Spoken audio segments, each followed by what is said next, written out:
तो ये सारे हैं रिपीटिंग वेरिएबल के सेलेक्टिंग पर्पस। देन इसके बाद हम देखेंगे procedure for solving problem by Buckingham pi theorem. तो जो प्रोसीजर होती है पाई थ्योरम सॉल्व करने की, उसमें सबसे फर्स्ट हमको गिवन रहेगा सारा चीज़, जैसे कि इसमें रेजिस्टेंस दिया रहेगा, किसका फंक्शन है वो सारा दिया रहेगा। तो देखते हैं सॉल्व।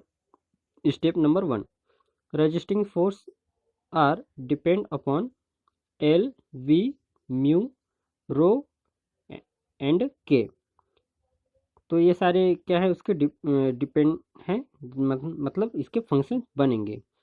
तो यहाँ पास देख रहे हैं function of R of L V mu rho and K. इसको हम मैथमेटिकली कैसे लिख सकते हैं, R equal function of L V mu rho K. Then इसको और हम लिख सकते हैं इसको फिर से F1 bracket R L V mu rho K equal 0। इस प्रकार से हम लिख सकते हैं। यहाँ पर जो वेरिएबल है, नंबर ऑफ वेरिएबल वो 6 है n, और नंबर ऑफ फंडामेंटल डायमेंशन है m, वो 3 है। 3 मीन्स ये जो MLT इसको हम बोलते हैं फंडामेंटल डायमेंशन, जो कि 3 है। तो यहाँ पास आप देख पा रहे हैं जो रो है, रो का यदि हम डायमेंशन देखें तो वो हो जाएगा MLT सॉरी ML पावर -3, और के का जो डायमेंशन होगा वो होगा ML inverse T power -2। Then ये सारे इस प्रकार से हम इसके डायमेंशंस निकाल सकते हैं। आर का डायमेंशन जो होगा वो होगा MLT पावर -2, और वेलोसिटी का जो डायमेंशन होगा वो होगा एल टी इनवर्स, और म्यू का जो डायमेंशन होगा वो होगा ML power -1 and T power -1। तो ये सारे इसके हम डायमेंशंस ऐसे निकालेंगे। देन इसके बाद हम देखेंगे इसमें पाई टर्म कितने आ रहे हैं। तो उस पाई टर्म को निकालने के लिए हम क्या करते हैं, n-m करते हैं, तो वहाँ से हमको नंबर ऑफ पाई टर्म निकलता है। तो यहाँ पास हमारे पास नंबर ऑफ वेरिएबल जो है वो 6 है, और डायमेंशन जो फंडामेंटल डायमेंशन है वो 3 है। तो 6 - 3 करेंगे तो 3 आ जाएगा। तो हमारा जो total number of dimension less pi term मिलेगा वो 3 मिलेगा। तो यहाँ पास आप देख पा रहे हैं 3 हमारे पास पाई टर्म आ गया है। तो इसको, इस पाई टर्म को हम कैसे लिखेंगे उसको देख लेते हैं। F1 पाई, यहाँ पास पाई 1 पाई 2 पाई 3, ये क्या है, पाई टर्म है, इसको हम कंसीडर किए हुए हैं। तो इसको हम जो इक्वेशन नंबर 2 था उसमें हम फिर से लिखेंगे पाई टर्म के फॉर्म में। तो ये हो जाएगा F1 पाई 1 पाई 2 पाई 3 इक्वल 0। ये हम इस प्रकार से लिख सकते हैं। देन सेकंड स्टेप में जो हमको देखना है वो देखते हैं।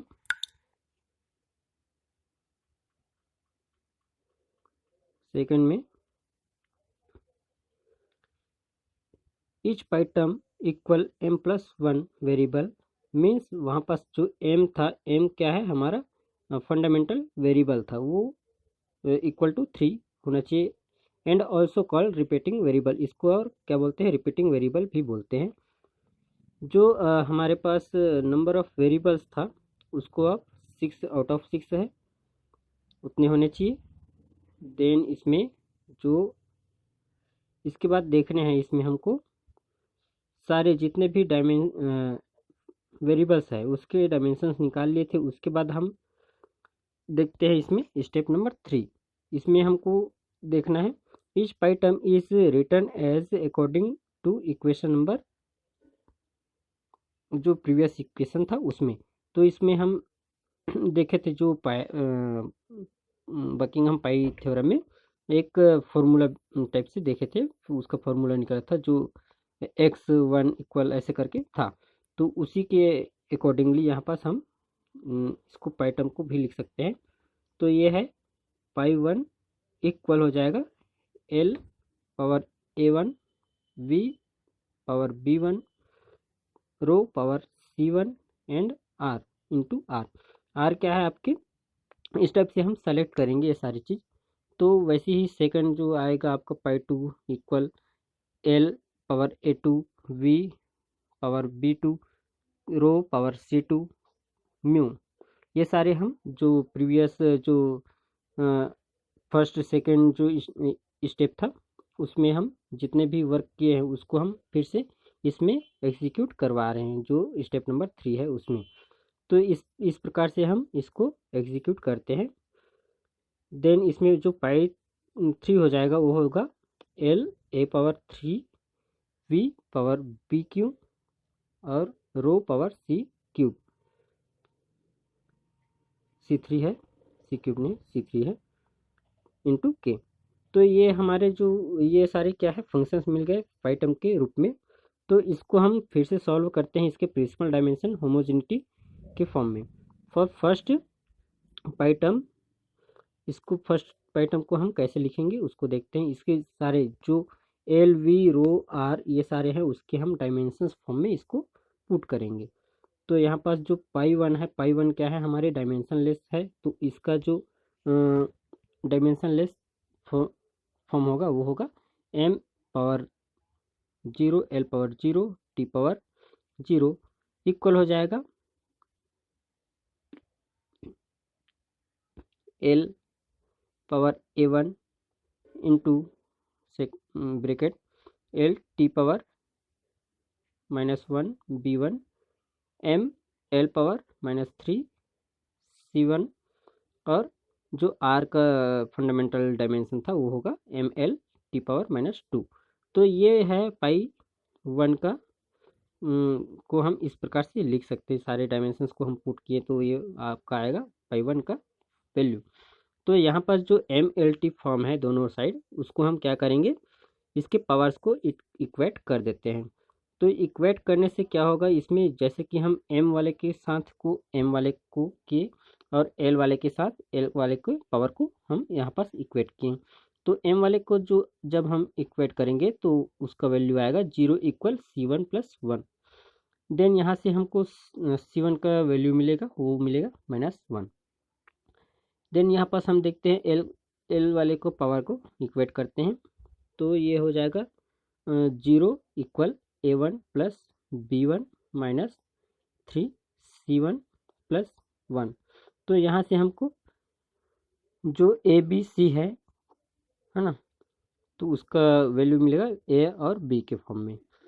C का यदि वैल्यू यहाँ पास पुट करते हैं तो ये हो जाएगा A का value A1 equal minus B1 plus 3C1 minus 1 equal 2 minus 3 minus 1 and equal -2 हो जाएगा।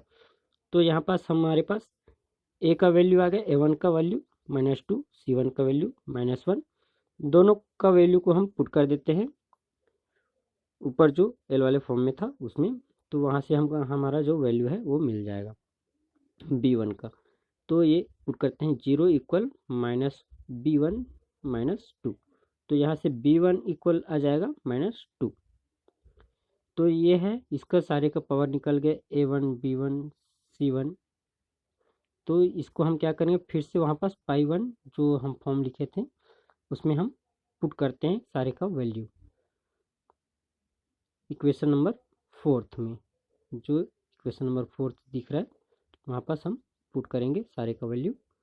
तो वहाँ पास आपको पुट करने से पाई 1 इक्वल हो जाएगा L पावर -2 V पावर -2 रो पावर -1 इंटू R। ये सारे आ जाएंगे। इसको हम इस फॉर्म में और लिख सकते हैं, जो इन्वर्स है उसको नीचे इस फॉर्म में लिखेंगे pi 1 equal R upon L square V square rho, इस फॉर्म में आ जाएगा। तो इसको फिर से अरेंज कर लेना R upon rho L square V square. Similar इसी टाइप से हम फिर से पाई 2 और पाई 3 का वैल्यू निकालेंगे, जिसमें हमको सारा चीज़ पहले से पता है कि L का डायमेंशन क्या है, T का जो सारे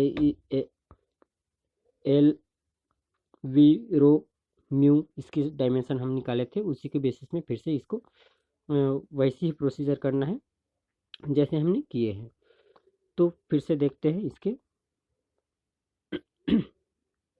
प्रोसीजर करने से जो पाई का वैल्यू जो आएगा, पाई 2 का वैल्यू वो आएगा L power -1 we power -1 row power -1 into mu. तो इसको फिर से अरेंज करते हैं, ये हो जाएगा म्यू अपॉन एल वी रो। तो ये पाई 2 का वैल्यू इतना आएगा। देन जो थर्ड पाई है, पाई 3, इसका वैल्यू जो आएगा फिर से वही वैसे ही हम MLT के फॉर्म में लाएंगे, फिर उसके पावर्स को इक्वेट करेंगे, फिर उसमें से C3 A2 A3 B3 सारे का वैल्यू निकालेंगे, फिर उसमें फिर से पुट करेंगे। तो हमारा जो पाई 3 है उसका जो वैल्यू आएगा वो आएगा L पावर 0 V पावर -2 रो पावर -1 इंटू के। ये सारे का वैल्यू इतना आएगा। तो इसको हम फिर से अरेंज करते हैं, के अपॉन वी स्क्वायर रो, इतना आएगा पाई 3 का वैल्यू। तो इस जो पाई 1 पाई 2 पाई 3 है, इसका हम क्या करेंगे, सारे का वैल्यू को इक्वेशन नंबर 3 में पुट कर देंगे। ये है हमारा इक्वेशन नंबर 3, F1 पाई 1 पाई 2 पाई 3 इक्वल 0। तो यहाँ पास हम पुट करेंगे सारे का वैल्यू, पाई 1 पाई 2 पाई 3 का वैल्यू। तो जो वैल्यू आएगा हमारे पास वो हो जाएगा F1 equal R upon rho L square V square mu L V rho K upon V square rho equal 0। तो इसको फिर से रीअरेंज करने के बाद हम फाइनल जो वैल्यू मिलेगा वो मिलेगा R equal rho L square V square 5 bracket में mu L V rho then K upon V square rho. ये हमारा जो फाइनल है वैल्यू वो आएगा। इस प्रकार से हम क्या करते हैं, पाई जो मेथड है उसका हम यूज़ करते हैं, इसमें हम पाई टर्म को निकालते हैं। तो इस प्रकार से हम पाई टर्म को निकाल सकते हैं। इसके लिए अब नेक्स्ट जो वीडियो में हम देखेंगे, इसके क्वेश्चंस देखेंगे कैसे हम इसको इस मेथड को एग्जीक्यूट कर सकते हैं, उसके लिए क्वेश्चन देखेंगे। Okay, thank you.